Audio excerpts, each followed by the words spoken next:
So I'm sure we've all heard of the Microsoft Surface, but have you ever heard of the Microsoft Surface? That huge table computer from 2008 that could be put in a living room to show off your photos to people, or in a restaurant to get a bunch of drinks spilled on top of it. It was a great idea. It also cost $10,000, so yeah, it got made fun of a bit, especially in that viral parody video. Now, to be fair, this was meant for businesses, because having a 200-pound computer that costs close to a used car sitting in your house probably wasn't the most economical decision. And that's why I just bought part of one instead. Hello everybody and welcome back to another video. So this right here is the computer portion of a first generation Microsoft Surface table. At least if the seller I got this from on eBay got everything in the description right.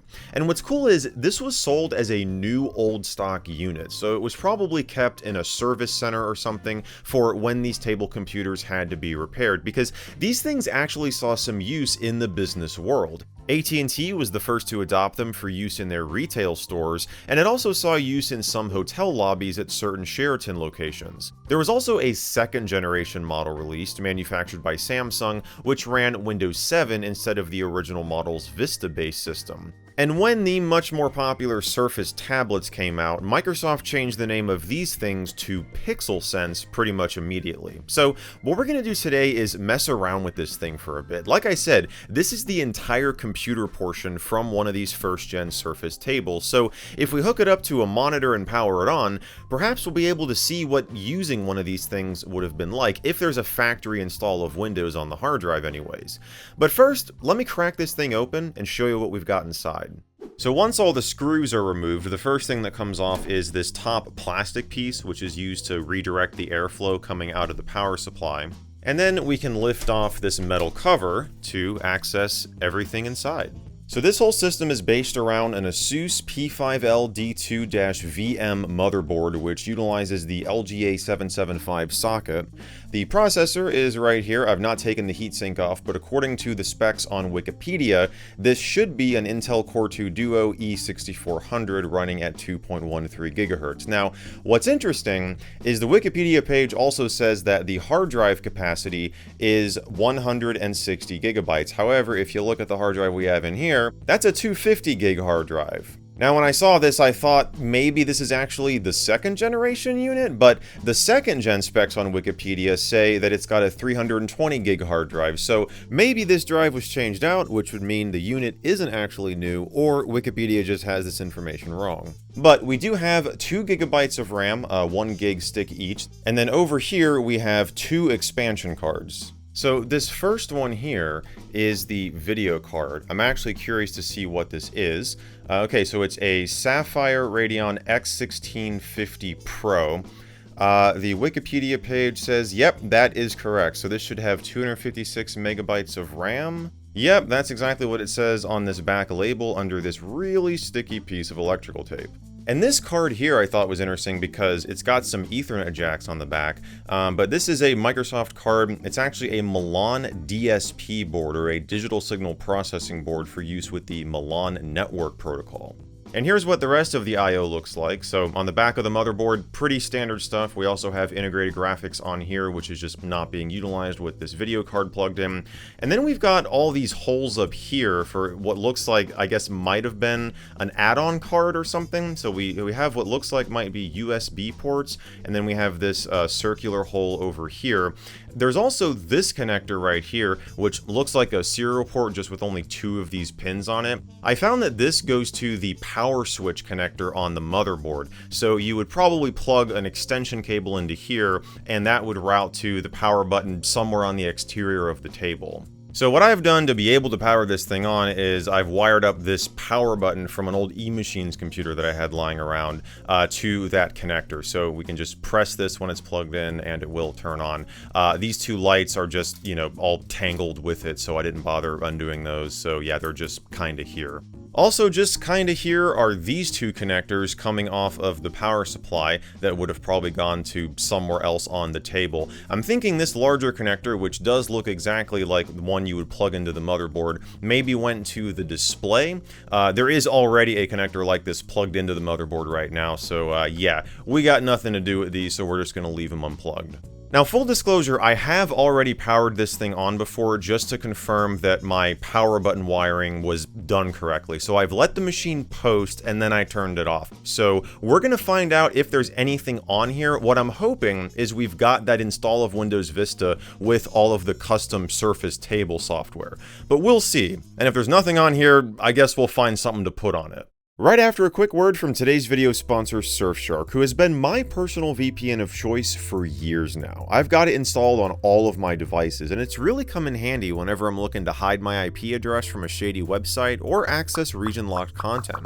It's super easy to connect to one of their over 4,500 servers in 140 locations to change your device's IP address in a flash. And you can do it on all of your devices at the same time, thanks to their support of unlimited simultaneous connections. But they're more than just a VPN, as they include some nice extras like their alternative ID feature, which can create proxy email addresses to protect your privacy, and an antivirus program to keep your devices free of malware. They also don't keep logs, so your browsing history is kept private, and they support advanced features like multi-hop and split tunneling. All of their plans come backed by a 30-day money-back guarantee, and if you sign up at surfshark.com/michaelmjd, you'll get 4 extra months with the purchase of a year or 2-year plan. So be sure to check them out, and huge thanks again to Surfshark for making this video possible. Alright, so we've got everything wired up. Let's power it on and see what we've got on this thing. I do want to try and press whatever the key is to get into the BIOS. I'm pressing like 4 different keys right now. Entering setup. Okay, there we go. Enter current password. That I have no idea. Maybe just enter. I think there's a system password because I could not get into setup. But it is booting and it looks like we got Windows Vista on here. So that's exciting. And we made it to what looks like the out-of-box experience for this install of Windows Vista Business. Now, I did take a break at this point to power off the machine, take out the hard drive, and back it up, because I wanted to have that image in a state before we, got through this process and started messing around with the OS and installing some programs on it. I wanted to do that too because when I looked at the Internet Archive, I don't think there's been an image of one of these hard drives from these first-gen Surface table computers. There is some restore media for the second-gen Samsung ones, and there's also the SDK for the first-gen Surface tables, but I didn't see a hard drive image like this. So either way, I will be uploading this just so it will be preserved, but we are going to go through and select our language, and we will agree to the Vista Business Service Pack 2 license terms and the Microsoft Surface Runtime 1.0 SP1 license terms. So the fact that this is SP1, which I'm assuming means Service Pack 1, could indicate that this is maybe a little bit of a later model. I mean, I'm still going by the fact that the hard drive in here is bigger than the specs listed on Wikipedia. Of course, Wikipedia could just be wrong, but I do find that interesting. We'll put in my name here and start. Also, very nice wallpaper. And now it's checking our system performance and going through some of the features about Vista. All of this is pretty standard. I am wondering what Windows Experience Index score we're going to get. We'll have to check on that.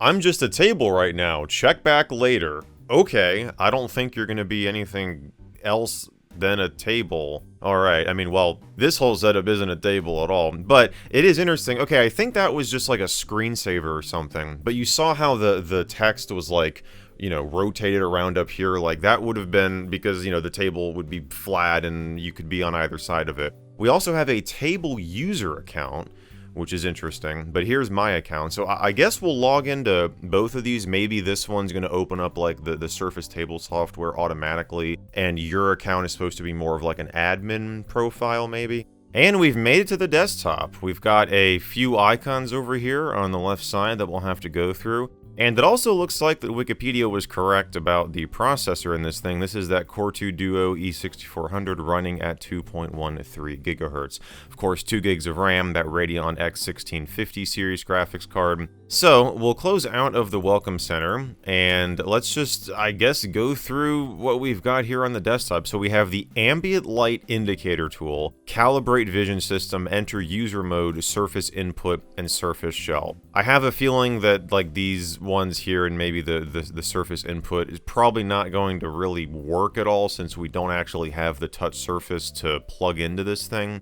But let's just open up the Ambient Light Indicator tool. Registry key does not exist. Okay, that's exciting. How about Calibrate Vision System? Okay, please clear the surface screen, which of course we don't have. Original cameras detected. That's interesting. Yeah, the way that the surface worked from what I was reading is the touch surface was actually like a projection-based thing, and then underneath it had cameras that would detect like where your hands were and what gestures you were doing and all of that.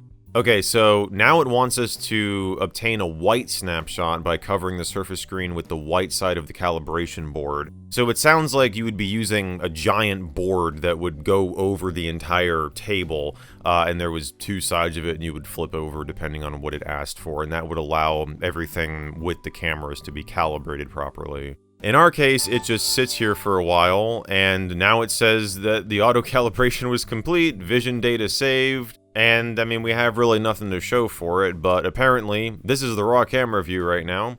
And then we can just take snapshots manually ourselves. We can save the image. It looks like there were 5 cameras in this thing, so that's pretty cool. Enter user mode, I assume, would maybe switch over to that other user account, but we'll try this out once we go through the rest of these, because I don't want to do that just yet.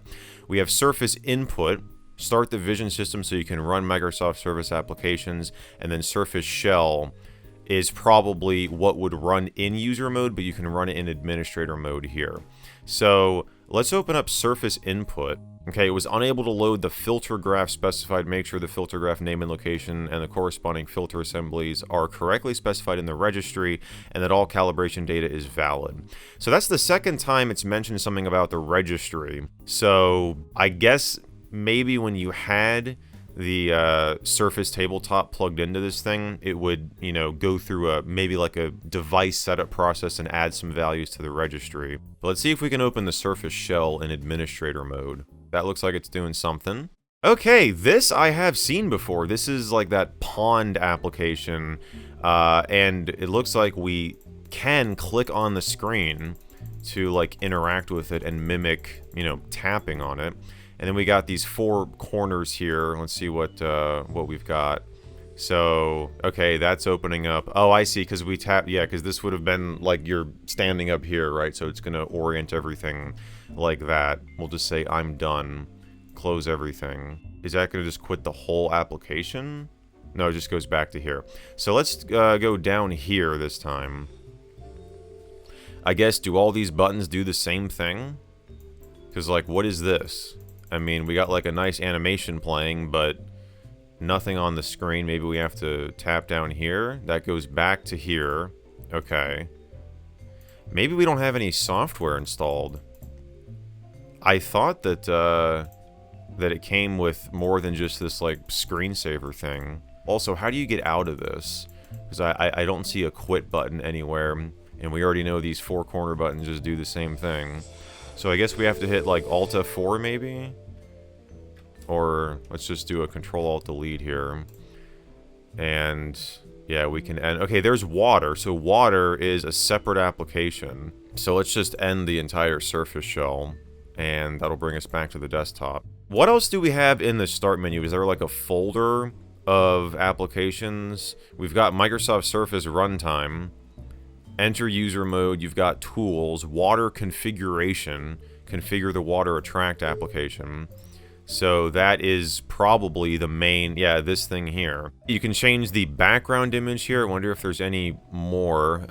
What is this in C program files, Surface 1.0 attract content. So let's hop in there. Well, we got 3 images: background, attract, CNU image, and ceiling image. So there is this reflection image, which I assume is, yeah, the ceiling image here. You can add multiple ones, it looks like, change the opacity of it. Then we have light source. So we got overhead light, underwater light. We can turn on both, time of day light. What happens if we enter user mode? Do you want to log off and enter user mode? Okay, so this is going to take us to that other account, which I assume will just auto-run the Surface interface. Oh, it just said we found a problem and have to take a break. I wonder what that's about. Okay, there's a password on the table user account? Huh. That's weird. I guess you're supposed to enter it from... Yeah, you're in administrator mode. Users can no longer access the table. When you're done, click enter user mode on the desktop. So why is it that the user account for the user mode user is password protected and you can only enter it by double clicking on this icon? Because I did not set that password. Maybe it's just a default one? I assume at this point it's trying to load something that would utilize the actual table interface and everything, and since that's not connected, it just crashes. Yeah, it just says we found a problem and have to take a break, and then it kicks us back to the login screen. So, alright, I guess we're going back to my account. In terms of other programs, it didn't really look like we had a whole lot. We've got, you know, all your default Windows things, your accessories folder. Extras and upgrades is like the small business resources thing, since this is Windows Vista Business. Windows Anytime Upgrade, Windows Marketplace, a shortcut to the Windows website. Games, we got just the Games Explorer. They really took the frickin' card games out of here? Come on, really, Microsoft? You can't just include those? It looks like our system performance rating is 5.1. I do want to go into the system properties dialog and just run a Windows Experience Index thing. But yeah, we got maintenance. We of course have the Surface runtime here, and then a startup folder with nothing in it. So let's go to computer and click on properties. So this is Vista Service Pack 2, which that came out in 2009. So that makes me think that this might be a revised unit and is a little bit different from the original Surface table computer. But yeah, let's go ahead and go into Windows Experience Index and just update my score. And well, maybe not surprisingly, that did not change the score at all. So the lowest score is the processor calculations per second, which gave us the 5.1. Now, I was able to find, while this was running, I was searching around, and I did come across some software from the software development kit for these original Surface tables. So this is not the SDK itself, which, by the way, if you want to experience this, it looks like you'll get pretty much this exact same Surface shell thing by just installing the SDK and running that, and you can, you know, mess around with it and, you know, run these programs in there that way. But I've copied those programs over here. I've also got Crystal Disk Info, because I want to look at the power on hours count for this hard drive and see if it is actually, like, brand new. 884 hours, which, yeah, that's quite a lot. That equates to 36 days and 20 hours. Now, like I said, this thing was sold as a new old stock unit, but of course that doesn't take into account however long it takes Microsoft to, you know, load up all this software on the drive and maybe do some tests on it on, you know, the entire system once they put it together. But still, 36 days worth, that seems like quite a lot, so I suspect that at least the drive in here might have been used at some point. Maybe this was like a refurbished unit or something, which is why this drive is larger than what the original one would have been. But yeah, I mean, the drive health and everything looks great. We have no smart errors or anything like that, so that's all good. And yeah, these are the two folders. I will link where I got this stuff down below if anybody wants to go and check it out. But we've got a Microsoft Surface Games Pack, which I'm excited about, and there's also Surface Music, which is interesting, but we're going to check out the games first. These are all MSI files to install. Well, at least these are down here, but then we've got a folder for Microsoft Surface Tiles, which I guess corresponds to that MSI. And here we've got a README and a PDF, which is a demo script. I don't have Adobe Reader or anything installed on here, so we can't open that right now. Then we have ribbons for, I guess, this MSI. Same thing going on in there. And then Microsoft Surface Chess and Checkers, which I guess is contained in just the Surface games. And we've got, yeah, same thing going on in there. So why don't we just start with the Surface Games one. This actually says Surface Chess and Checkers, so I guess this is just Chess and Checkers. My guess is when you go down here and it goes through this animation, yeah, there we go. Okay, it brings it all up in here. So we got checkers, chess, ribbons, and tiles. Now we didn't install that music thing, but we'll have to go back in and do that later. So yeah, this is the like launcher interface. So what we were looking at here is kind of like a screensaver thing. You know, you would go up to the table, sit around, you know, do whatever, mess around with it, and then when you actually want to launch a program, you go to here. So let's open up checkers. I think I remember seeing some demo footage of this, like how you could move the whole board around and just like, you know, move. That is kind of funny. And then we'll just try to position this back here. And yeah, so it is checkers, so we can move around, play checkers, do our thing. And that is not a CPU. Look at that. I was I was thinking like, wait a second, why is this taking a while? So yeah, obviously meant for 2 people. You would sit on either side of the table, play checkers. But yeah, it's cool how you can just move the whole board around. So like depending on where you were sitting, you can, you know, rearrange that however you want. It looks like this is, yeah, you can change to have a computer take over, which is actually like what I want. So this side is the computer controller. We can also tap this to up the difficulty. I guess this is a slider, yeah, so we can make it hard. And then this is like an undo thing. And then, yeah, you have those same sliders on this side as well. So if you wanted to make this side the, you know, computer controlled. Or you can just have 2 CPUs go against each other. So that would be kind of nice for, you know, just to have something else going on the Surface table. Instead of that, like, screensaver interface with the pawn, you could just have 2 computers going at checkers. And I guess chess, too. I mean, I would hope you can do the same thing in there. We also have, what are these buttons over here? We've got rules on, and this is a lock. So we can turn off rules. Oh, that just makes it so you can move, like, you can move them around anywhere you want on the table. And then it also disables the, like, switching between human and AI here. So, you know, you're stuck in just, you know, player mode. So you can turn rules back on, and then it'll just reset the whole board in this case. And then what is this? Board locked, so that way you can't move anything at all. So, yeah, that's kind of cool. There is checkers. Let's hop back here and go over to chess. Which, I guess because you couldn't really get a good overhead view of the chess pieces, they just have like checkers pucks here with an image of the chess pieces on them. And it looks like we have the exact same thing where we can just have 2 computers go at it against each other. And then we can turn off rules and just move all these around wherever we want. You've got a reset button, and then you've got the board lock thing. So, but yeah, aside from the fact that you're playing chess, it's pretty much the exact same thing as the checkers application in terms of UI and everything. And, oh, I have the board lock. That's why I can't move it around. So, yeah, we can, you know, unlock that, move it around, do all that stuff. And, I mean, I kind of wonder if there's a way to change, like, the background or anything, or the theme. I don't see any, like, options in here for that. I wonder if there's, like, a separate application, like with the pawn screensaver thing. We'll have to investigate that. But, yeah, we'll go back. We have ribbons.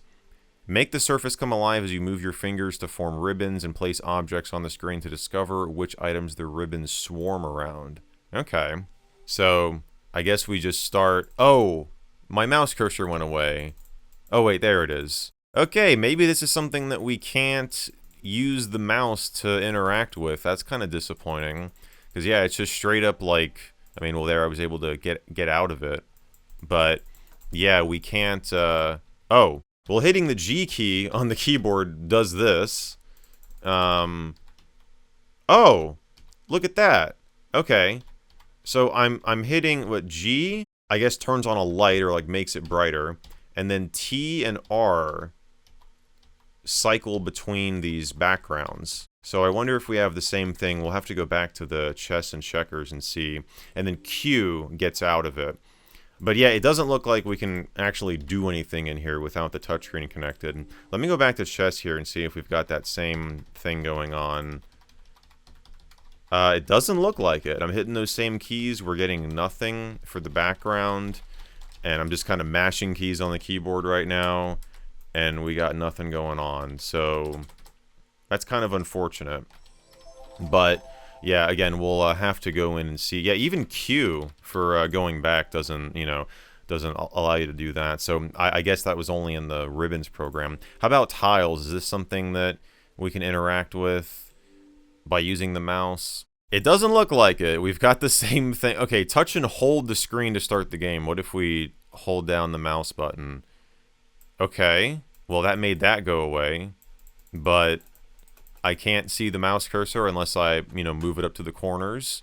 Nothing's going on the keyboard. So, I mean, except for hitting Q, that of course takes us back to the screen there. I'm gonna actually not hold down the mouse and just see if this goes away. That could have been a coincidence.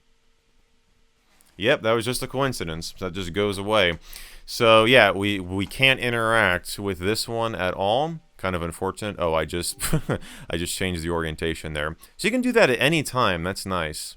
So yeah, ribbons and tiles, looks like you can't really interact with them at all with the mouse, but you can play chess and checkers, so that's cool.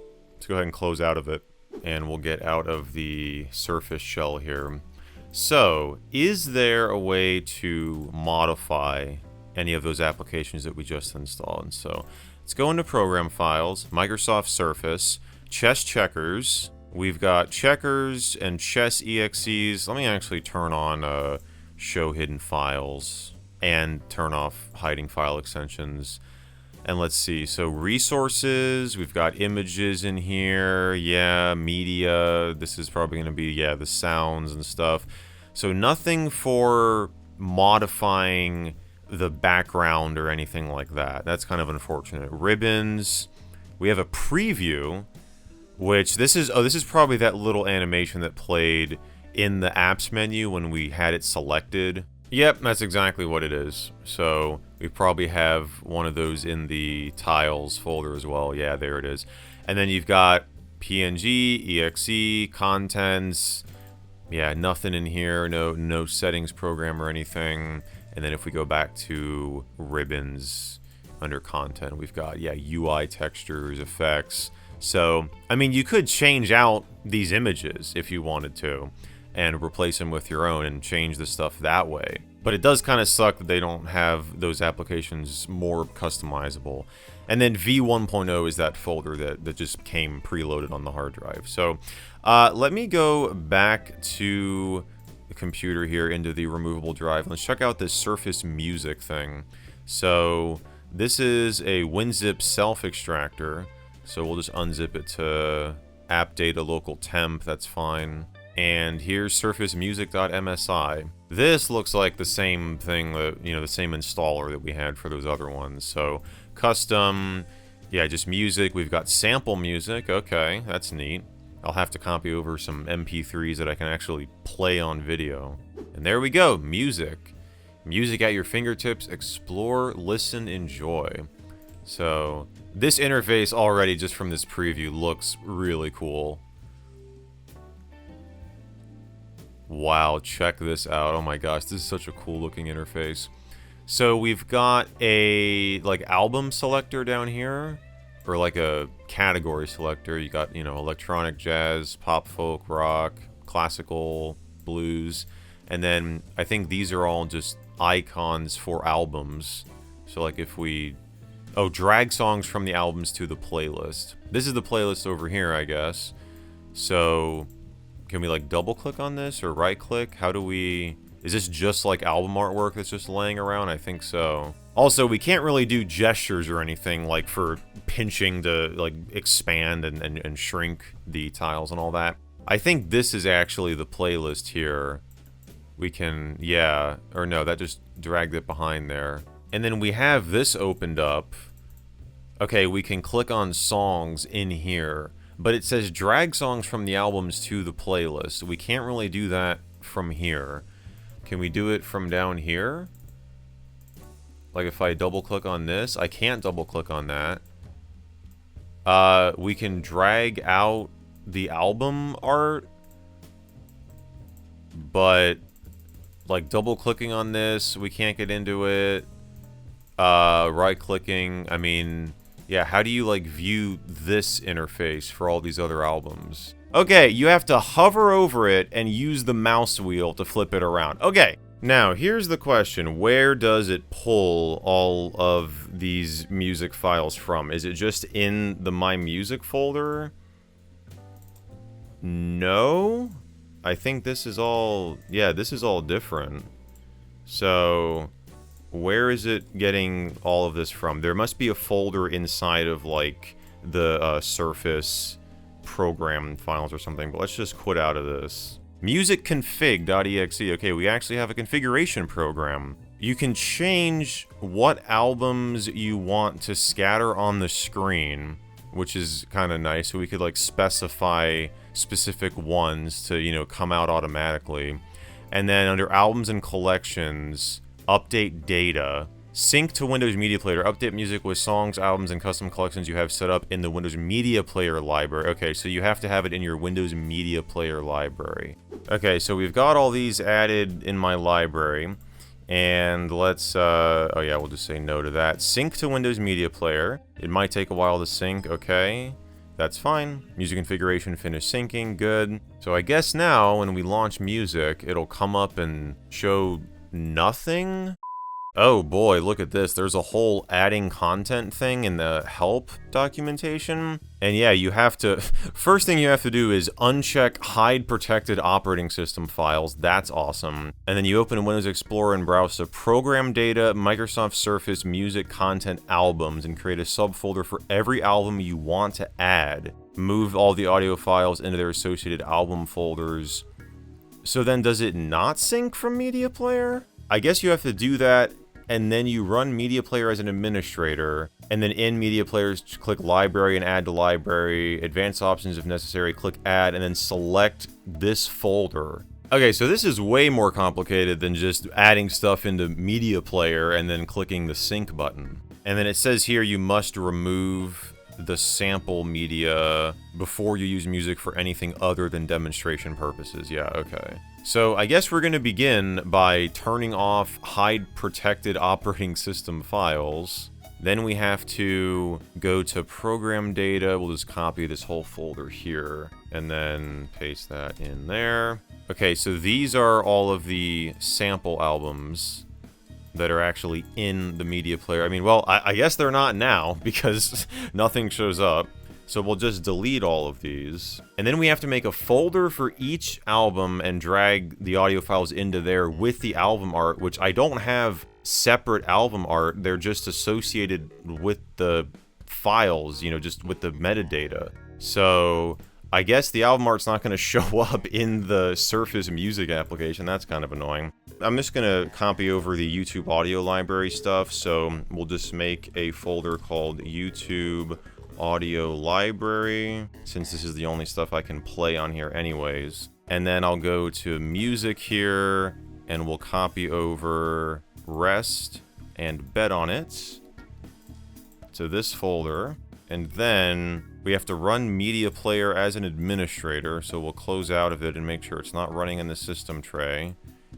Run as administrator. Click on library, click add to library, and then click advanced options, add, and then you add the folder.